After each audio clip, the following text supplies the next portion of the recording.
नमस्कार, आप देख रहे हैं टीवी 29 न्यूज। मैं हूं आपके साथ उमेश पाल। मैं इस समय तालकटोरा स्टेडियम में मौजूद हूं, जहां पूर्व राज्य मंत्री उत्तर प्रदेश से सतीश पाल जी ने एक अति पिछड़ा वर्ग को न्याय दिलाने के लिए एक आवाज उठाई है। ऐसे अनगिनत पहले भी कई लोग आवाज उठाते रहे, लेकिन सतीश पाल जी का मानना है कि अति पिछड़े वर्ग को अभी भी न्याय नहीं मिला है, जो न्याय दिलाने का काम सतीश पाल जी की टीम और उनका संगठन करेगा। मैं जानना चाहूंगा आखिरकार किस तरह की कवायद और कैसे कैसे लोग और कौन संगठन शामिल रहे जिनकी तरफ से समर्थन सतीश पाल जी को मिला है। जी सतीश जी, बहुत समर्थन मिला, इसकी हमने उम्मीद नहीं की थी। जो मैंने आज यहाँ कार्यक्रम किया, इसमें मंच पर इतने लोग आए, बहुत बड़े विचारक, चिंतक, पतंजलि जी, एक सर्वजीत सिंह हमारे सामने खड़े, इसे तमाम हमारे सामने खड़े, ये आपके अरे पटेल साहब और हरि भाई पटेल जी, ऐसे तमाम लोग हैं जिनका किनका नाम लें। ये कारवां अकेले चले थे हम अकेले मंजिल पे, और कारवां बनता गया और तालकटोरा पहुंचते पहुंचते इतना बड़ा हमको मिला है कि मेरा मनोबल बढ़ गया है। मंत्री जी, अगर हम बात करें लगातार इस अति पिछड़े वर्ग की, तो लगातार वो लोग आवाज उठाते हैं जो लोग सत्ता की कुर्सी से वंचित रहते हैं। तो ऐसा आपके लिए भी कहा जाएगा कि जब आप मंत्री थे तब आपने अति पिछड़े वर्ग की आवाज क्यों नहीं उठाई और आज आपको जरूरत क्यों पड़ी? ऐसा आपको जानकारी उमेश जी नहीं है। मैंने ये आर डी पाल जी सामने खड़े हैं, इसके जनक ही सतीश पाल। जनक तो सबसे पहले तो हमारे वो है कर्पूरी ठाकुर जी, और सारी आवश्यकता आविष्कार की जननी होती है। जब ये मंडल कमीशन का कानून बन रहा था, पालन होने की बात हो रही थी, तब मैं जान गया था कि अति पिछड़े को कुछ मिलने वाला नहीं है। लड़ाई पूरी। सतीश पाल के खास मुद्दे क्या हैं, खास जो सरकार को समझाना चाहते हैं वो आंकड़े क्या हैं? उनके तो टेबल पे रखी जी। अभी हमारे यहाँ जो प्रस्ताव प्रस्तुत हुआ है, आर डी पाल जी ने किया है, लोकपाल रहे उत्तर प्रदेश के, बहुत विद्वान आदमी हैं, उनकी पत्नी सूचना आयुक्त है, और भी तमाम लोग हैं, तमाम लोग बैठे थे। वो हमारे थिंक टैंक में हैं, वो हमको बताते रहते कि समय समय पर ऐसे करना चाहिए, ऐसे करना चाहिए। अति पिछड़ा वर्ग के आयोग में आप क्या अमेंडमेंट कराना चाहते हैं जो अति पिछड़ा वर्ग के लोगों को, उनकी जनता को, उनके बच्चों को लाभ मिले? आप बहुत बढ़िया बात कह गए। अति पिछड़ा आयोग पहले गठित करा दो।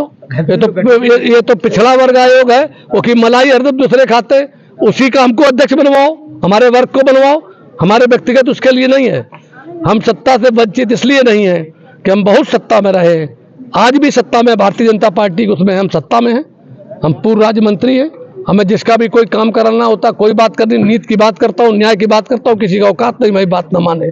अभी यहीं पर यह तालकटोरा स्टेडियम में भी परमिशन के मामले में कुछ हुआ, मैं आया, वहाँ गेट के ऊपर हजारों आदमी खड़ा था और वो कह रहे थे परमिशन नहीं। हमने कोई परमिशन नहीं, चलिए 5 मिनट में परमिशन। मंत्री जी बताएं, एक रोहिणी वाली उसका न्याय की आप बात कर रहे हैं, रोहिणी बेंच की क्या आवाज है, वो कहाँ से आपको लीकेज मिली है, उसमें है क्या? अरे लीकेज क्या है, उसका तो बाकायदे सब पता तो चली जाता है कि वो जो जस्टिस रोहिणी जी ने जो रिपोर्ट दी है, वो रिपोर्ट तो महामहिम राष्ट्रपति के पास पहुंच गई और उसकी तमाम चीजें आपके नेट पर पड़ी हुई हैं। सार्वजनिक क्यों नहीं की जा रही सरकार द्वारा? अरे जब तक वो कैबिनेट में नहीं आएगी, सामने नहीं आएगी, इसके बाद कोई प्रेस कॉन्फ्रेंस करेगा तब तो सार्वजनिक होगी। कहीं बीजेपी इसके साथ 2024 का इलेक्शन में छलावा तो नहीं कर रही? ऐसा कोई व्यक्ति नहीं जो कि करता ना हो, क्योंकि अपना नाप तोल तो करेगा ही कि हम हारेंगे कि जीतेंगे, कितना नुकसान कितना फायदा है। यही बात तो हमें सरकार को समझानी है कि आपको फायदा है। ये जो लोग हैं ये आपका कुछ नहीं बिगाड़ पाएंगे। अच्छा, ये सब अति पिछड़े वर्ग का जो दर्द है सतीश पाल जी के दिल में, वो आखिरकार कहां तक है और कैसे न्याय दिला पाएंगे, और क्या ये आपका मिशन संभव होगा? देखिए, दर्द सबको होता है। हम जब हाई स्कूल में पढ़ते थे और 15 साल उम्र थी, तब के हमारे गांव में प्रधान क्यों नहीं है, गडरिया इतना ज्यादा है, और उसको हमने, दर्द मेरे अंदर था। तो मैं 1972 की बात है, और 82 में मैं खुद प्रधान होकर के उस गांव का निवृत्त पहुंच गया। आज मेरा दर्द ये कि उत्तर प्रदेश जितना बड़ा प्रदेश है, 80 सीटें हैं, वहाँ एक भी गडरिया सांसद नहीं है, एक भी सविता समाज का सांसद नहीं है, एक भी वो जातियों के सांसद नहीं है जो कि बनने चाहिए। उनमें नेता अच्छा होना चाहिए।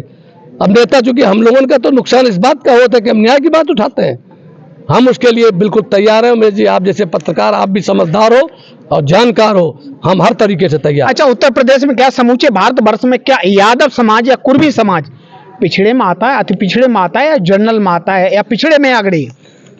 देखिए, मैं किसी का विरोधी नहीं हूं। ये लोग जो कल तक इनके साथ अन्याय हो रहा था उनके साथ हम खड़े थे, और जब वो मंडल कमीशन लागू हो गया तो हमारे बीच, जब आपके बीच हो गया तो हम तुम्हारे साथ में कंपटीशन में नहीं आ पा रहे हैं, तो तुम में क्यों बेईमानी चाहिए? आज हमारा अलग कराओ। तुम सवर्णों से कभी जीत नहीं पाते थे, ये बात बता रही है। सबसे पहला हमारे हरिभाई पटेल जी है, खड़े थे, हमारे पास किताब रखी हुई है, स्वर्गीय छेदीलाल साथी जो 74 में, उनको हेमवती नंदन बहुगुणा जी ने उनका जो बनाया था आयोग, उसकी रिपोर्ट है। उसमें यह है कि 64 में खाता खुला है बैकवर्ड का, अति पिछड़े का, वो भी पिछड़े का, और लक्ष्मी शंकर यादव के रूप में सिर्फ संसदीय सचिव बने थे। इसके बाद में डिप्टी मिनिस्टर बने। ये सारे आंकड़े लिखे स्वर्गीय छेदीलाल साथी जो कांहर बिरादरी से थे, उन्होंने लिखे हैं। और ये कांग्रेस के जमाने में 67 में 210 आउट ऑफ 425 में 210 ब्राह्मण, ठाकुर, बनिया और लाला विधायक होता था। आपकी बातों को अगर नहीं माना गया सतीश पाल जी, तो सरकार के खिलाफ आप कहां तक जा सकते हैं? नहीं, हम सरकार के खिलाफ क्यों जाएंगे? मानेंगे क्यों नहीं? उन्होंने तो हमारे रोहिणी आयोग का गठन किया, सबसे पहले हम उनका धन्यवाद दें। हम एहसान फराम उसको थोड़े हैं।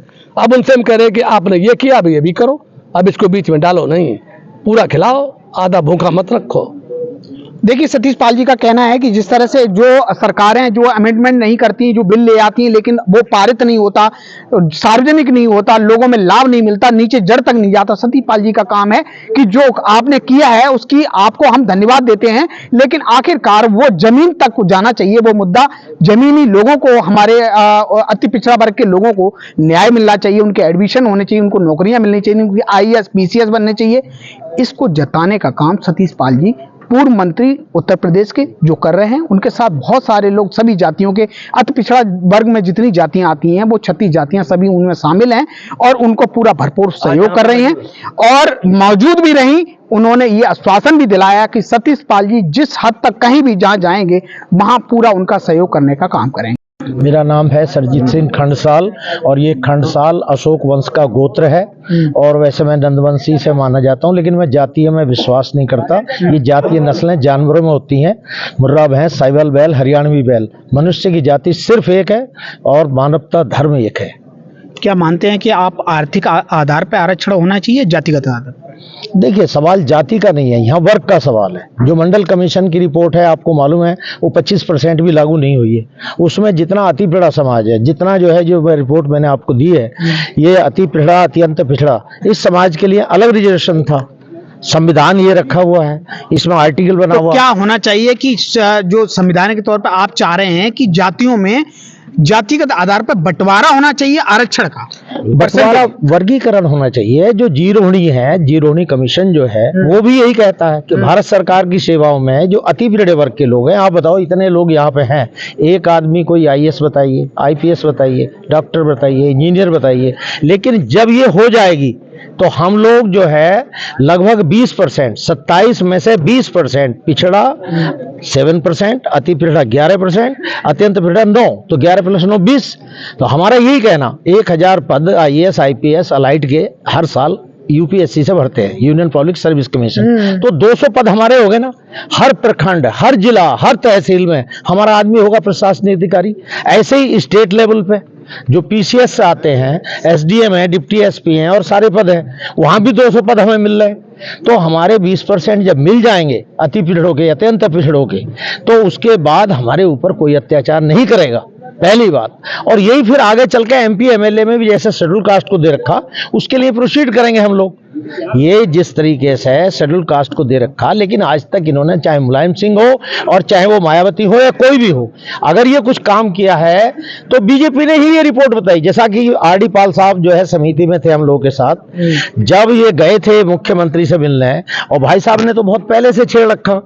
हम लोग जब मिलने गए थे तो उन्होंने ये कहा था कि राघवेंद्र कुमार को इस बार हम हाई कोर्ट का जस्टिस जो है उसको बनाएंगे, इसका अध्यक्ष, क्योंकि राजनाथ सिंह के टाइम में आपको मालूम है अशोक यादव जो है सुप्रीम कोर्ट चल के स्टे ले आए थे, 2006 में स्टे वैकेट हुआ, उसके लिए हम कितने लगे रहे, तो बहुत अलग चीज है। लेकिन मेरा ये कहना है, ये तो भारतीय जनता पार्टी के लिए हॉट केक है, जैसा भाई साहब ने बताया, माननीय मंत्री जी ने बताया, जैसा ये हॉट केक है। और ये भी जान लें, ये 40% है, 40 से लेके 42%, 36% पे सरकार बनती है। अगर इनकी नेतृत्व में, हम लोग 1,16,000 गांव है उत्तर प्रदेश में, और तमाम प्रखंड, तमाम तहसील, अगर खाली ये मैसेज पता लग जाए लोगों को तो सरकार इनकी ही बनेगी, हम ही लोग होंगे सरकार के अंदर। अब तो कोई कैबिनेट मिनिस्टर भी नहीं दिखाई देता कहीं, किसी को छोटा बना दिया, कुछ बना दिया। आप बताइए इनमें कौन सी कमजोरी है?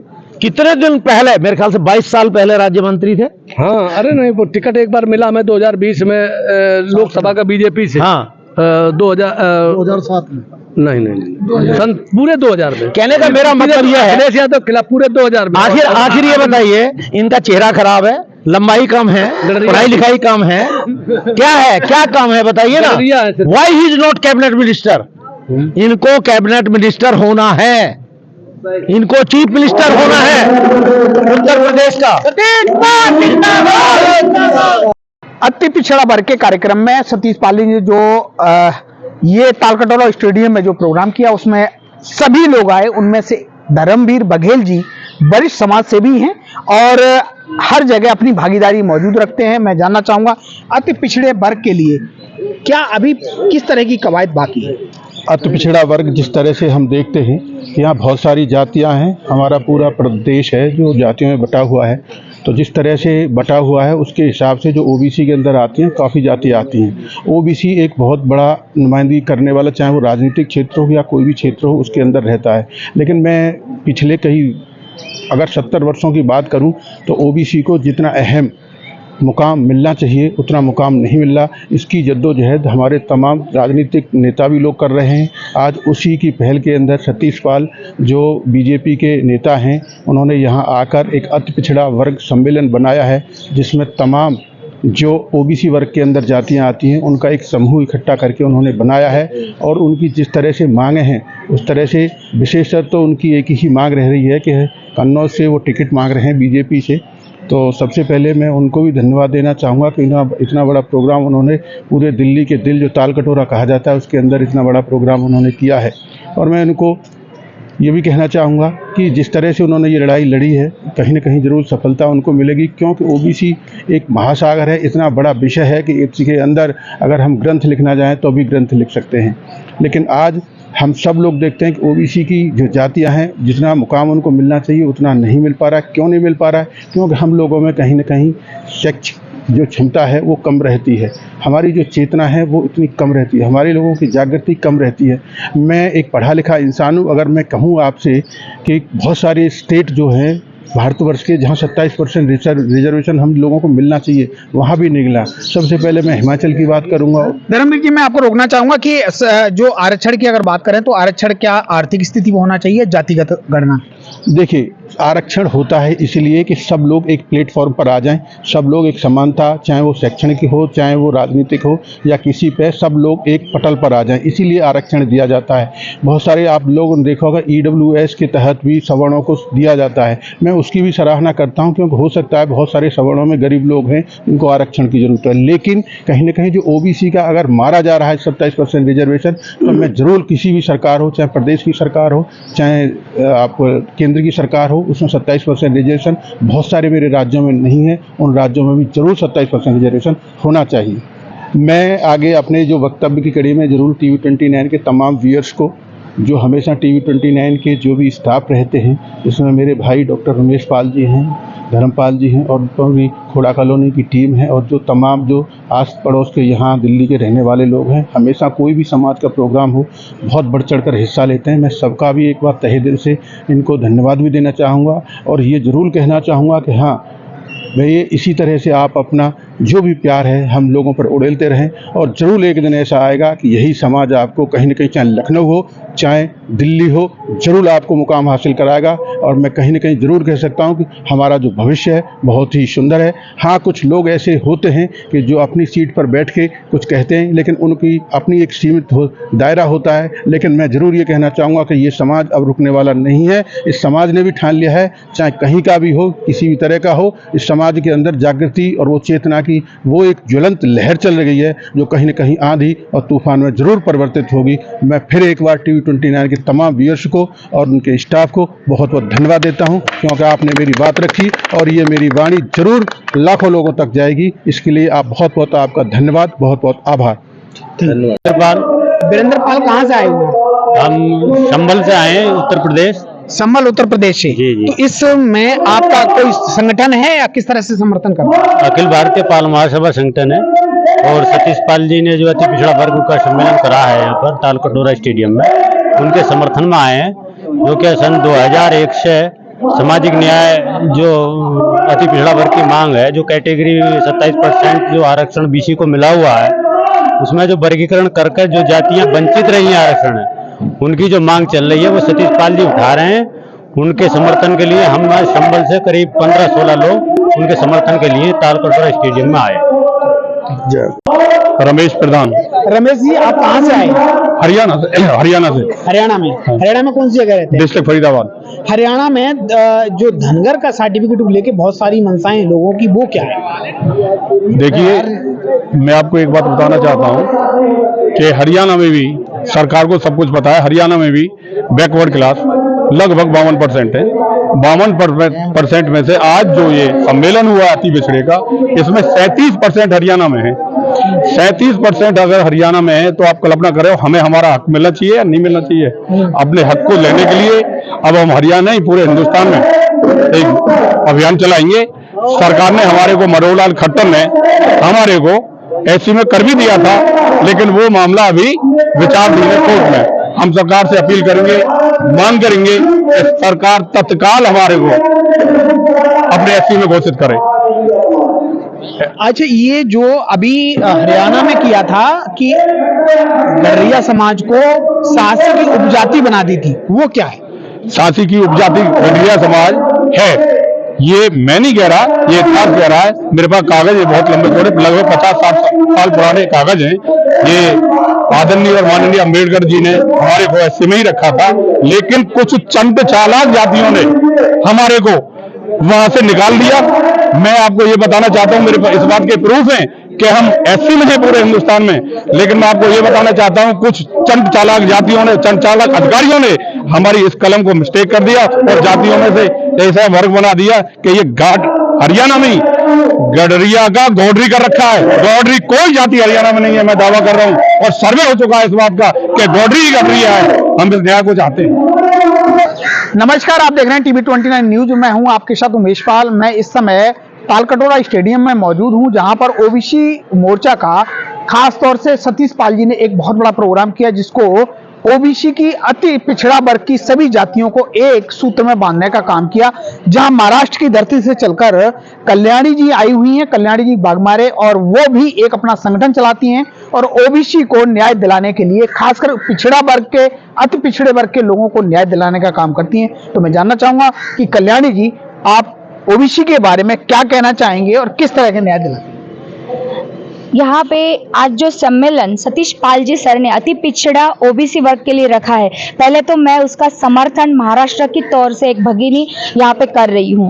ओबीसी समाज जो पूरे भारतवर्ष में फैला हुआ है, जो पाल, बघेल, गडरिया, अलग अलग नामों से उसको बोला जाता है, लेकिन महाराष्ट्र में भी ऐसा ही अन्याय हो रहा है।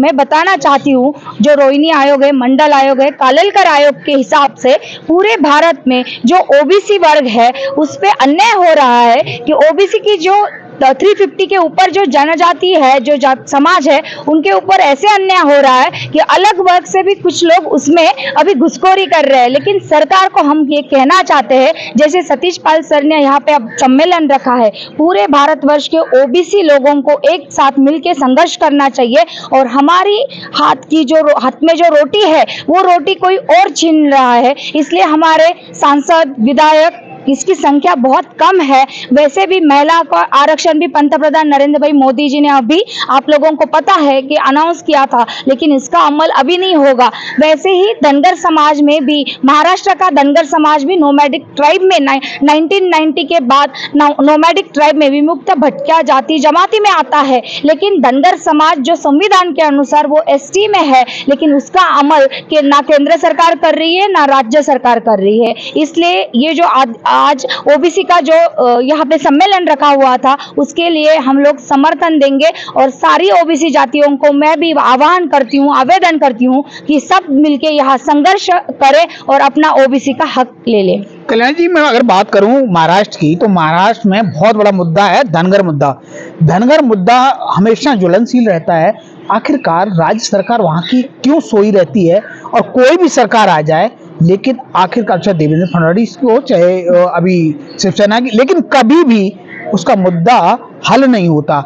क्या रीजन है? आपको लगता है कुछ है? महाराष्ट्र में किसी की भी सरकार हो, चाहे कांग्रेस राष्ट्रवादी की हो, बीजेपी शिवसेना की हो, 70 सालों से यही मुद्दा है। धनगर समाज हमेशा आवाज उठाता है। हम भी यहाँ 7 तारीख को जंतर मंतर मैदान पे अभी धरना देंगे। इसलिए धरना देंगे कि महाराष्ट्र में जो धनगर है, लेकिन पूरे भारतवर्ष में हिंदी भाषिक के जरिए जो धनगर हो रखा है, मतलब स्पेलिंग मिस्टेक। लेकिन मैं बताना चाहती हूँ कि पहले राष्ट्रपति डॉक्टर राजेंद्र प्रसाद, इन्होंने हमें कॉन्स्टिट्यूशनल ऑर्डर CO 22 के तहत कलम 342 के अंदर, कलम 340 और 341 के अनुसार, संविधान के अनुसार आरक्षण दे रखा है, लेकिन वहाँ उसका अमल नहीं हो रहा है क्योंकि महाराष्ट्र की सरकार गूंगी, बहरी और अंधी है। ऐसे में कहना चाहूंगी, महाराष्ट्र में सिर्फ वोट बैंक के लिए धनगर समाज का उपयोग होता है। केंद्र में भी तो जो मोदी की सरकार है, वो मोदी खुद ओबीसी हैं। फिर आखिरकार इन लोगों के साथ छलावा क्यों? क्या लगता है कि बीजेपी सरकार भी लोगों को अंधेरे में रखना चाहती है? बराबर ऐसे ही है। पिछले 10 सालों में आपने अभी नाम भी लिया कि पिछले हमारे मुख्यमंत्री सीएम देवेंद्र फडणवीस, अभी डिप्यूटी सीएम है, उनको पता है कि मैं जिस एरिया से रहती हूँ, बारामती कॉन्स्टिट्यूशन, तो वहाँ पे वो आके धनगर समाज को उन्होंने लेखी स्वरूप में आश्वासन दिया था कि धनगर समाज को ST का, अनुसूचित जमाती का आरक्षण लागू करेंगे। पंतप्रधान नरेंद्र भाई मोदी जी भी उसी बारामती में आए थे, लोकसभा के पहले भी, और पंतप्रधान प्राइम मिनिस्टर होने के बाद भी वहां आए थे, और उन्होंने पूरी धनगर समाज को सोलापुर में, बारामती में आश्वासन दिया था कि धनगर समाज को न्याय मिलना चाहिए और धनगर समाज को अनुसूचित जमाती का सर्टिफिकेट मिलना चाहिए। लेकिन उन्होंने अपना वादा अभी तक नहीं निभाया है। बिना ओबीसी के कोई भी सरकार हो, चाहे छोटी सदन की सरकार हो या PM तक का, कोई सफर तय कर सकता है क्या ओबीसी के बिना?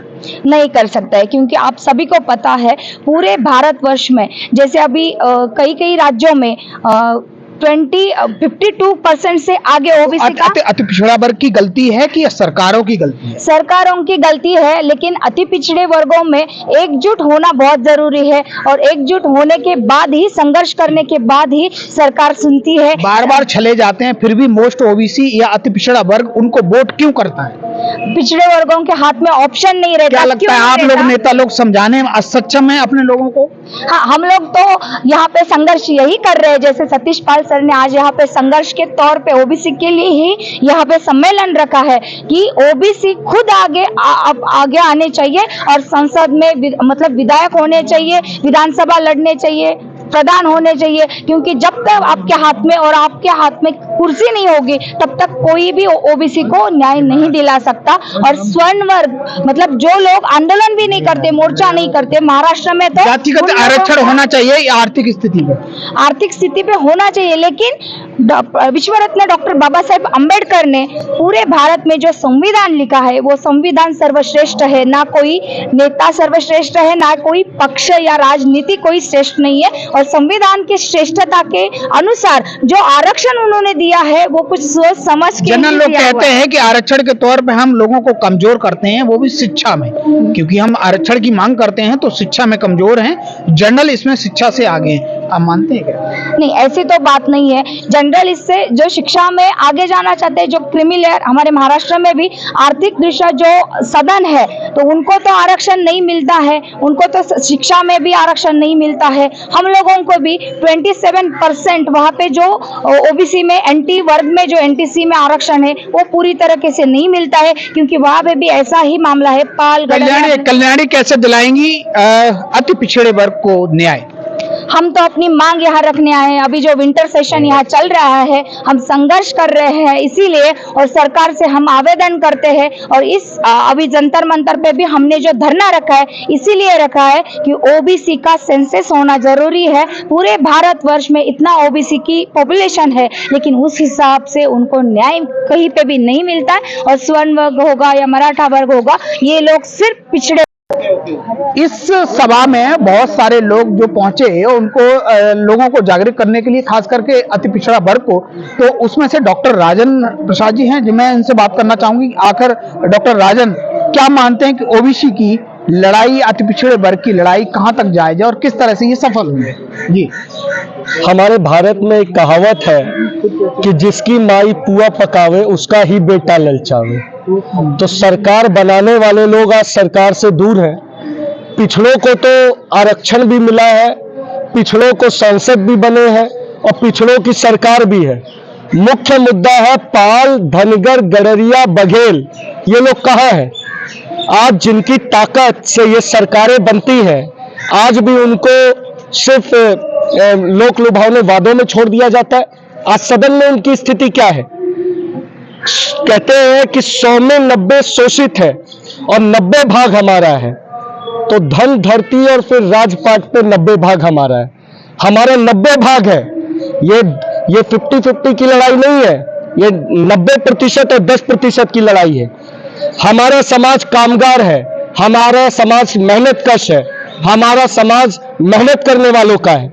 और जो लोग मेहनत नहीं करते हैं वो आज सदन में है, और जो लोग मेहनत करते हैं वो आज सड़कों पर है और अपना अधिकार मांग रहे हैं।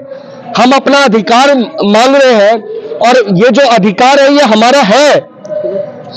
हम अपनी बातें तो कर रहे हैं, क्यों नहीं हमें हमारा अधिकार दे देते?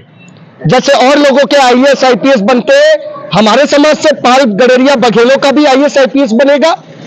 तो हमारे को जब आरक्षण मिलेगा तो इस आरक्षण से हम नौकरी भी पाएंगे और सदन में भी जाएंगे। अच्छा, ये बताइए कि क्या आर्थिक स्थिति पे आरक्षण मिलना चाहिए या जातिगत? नहीं, आर्थिक स्थिति तो उन लोगों की अच्छी है, हमारे लोगों की बुरी है। हमारा आदमी किसान है, हमारा आदमी किसानी कर करके खेतों में मरा जा रहा है और उसको कोई पूछने वाला नहीं है। आज हमारी ताकत है इसलिए हम दिल्ली पहुंचे हैं। हमारी ताकत है कि हम अपना अधिकार मांग रहे हैं। जनरल का 10% का विरोध क्यों नहीं हुआ? किसका? जनरल का नहीं, जनरल का 10%। हम तो जनरल के 50% का विरोध कर रहे हैं ना, जनरल का 10% का हक ही नहीं है। हम तो 90% की बात कर रहे हैं। 90% जो कामगार है, मेहनतकश है, दलित है, पिछड़ा है, उसकी बात कर रहे हैं। जब पिछड़ा वर्ग 56-52% है तो आपने क्यों उसको 27% आरक्षण में फंसा रखा है? देश के मुखिया और प्रधानमंत्री प्रधानमंत्री जो मोदी जी हैं, क्या लगता है बीजेपी अति पिछड़ों के साथ अन्याय कर रही है, छलावा कर रही है? जिनके प्रति सरकार बन रही है उनकी बात को सुनने में असक्षम है सरकार? मैं ये तो नहीं जानता सरकार अति पिछड़ों के साथ क्या कर रही है, क्या नहीं कर रही, लेकिन पाल, गडरिया, बघेल, धनगर, जिनकी आवाज आज सदन में जानी चाहिए थी, जिनके बच्चों को गडरिया ने बुलाया जाए आगे चल के भविष्य में, वो जब तक सदन में नहीं जाएंगे उन लोगों की आवाज नहीं सुनाई देगी। और ये सरकार क्यों नहीं हमारा प्रतिनिधित्व भेजती है? क्यों नहीं हमारा प्रतिनिधि आज सदन में जा रहा है? आज क्यों नहीं धनगर समाज का प्रतिनिधि से सदन में जा रहा है? सदन के हैं तो धनगर साहब जो एसपी धनगर नहीं है, वो धनमल है। तो धनमल और धनगर की लड़ाई समझिए। धनगर मजदूर, किसान, मेहनतकश है। हम धनमलों की बात नहीं कर रहे जो सदन में जाके अपने समाज को भूल जा रहे हैं ऐसे लोग। तो क्या जरूरी कल जो जाएगा वो फिर धनमल हो जाएगा? एकदम स्पष्ट समझ लीजिए सर कि आज ये जो लोग हैं ये मेहनतकश है और ये मेहनतकश लोग आए हैं। ये खेतों में किसान है और ये सड़कों पर जवान है, ये वो लोग हैं। तो ये अपना अधिकार कह रहे हैं कि हमारे को भी सदन में जाने दो। क्या लगता है ऐसे मोर्चों से और ऐसे छोटे छोटे संघर्षों से अति पिछड़ा वर्ग की जो जातियां, 36 जातियां आती हैं, उनको न्याय मिल पाएगा?